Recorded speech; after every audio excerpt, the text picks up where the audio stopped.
Merci Madame la Présidente. Bonjour Monsieur le Ministre. Finalement, dans le droit fil de ce que vient de dire ma collègue, je voudrais vous demander si vraiment vous avez décidé de la création ou pas d'un EPIC. Il y a d'autres, puisque dans la loi il est bien marqué l'État ou l'établissement public, ce qu'on comprend.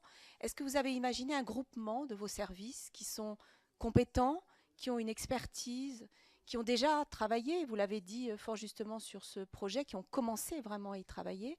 Est-ce qu'on ne pourrait pas imaginer une autre forme, un autre modèle de maîtrise d'ouvrage, sachant que ce qui va être déterminant dans le suivi de ce chantier, c'est la puissance de la maîtrise d'ouvrage, sa compétence et son expertise?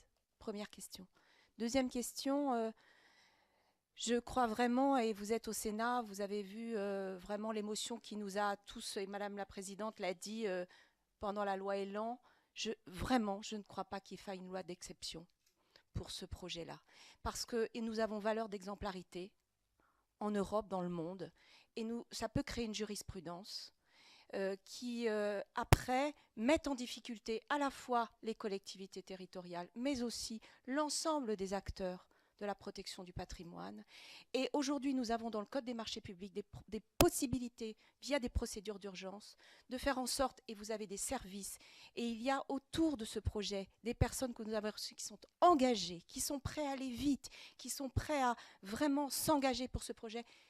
Non, Monsieur le Ministre, faites attention, et vous nous avez dit, on a entendu à l'Assemblée, vous voulez nous rassurer, nous ne sommes pas rassurés. Et la dernière chose, le CNM, qui donc était un acteur important de Notre-Dame, va, j'imagine, avoir des pertes financières du fait de l'arrêt de leur visite.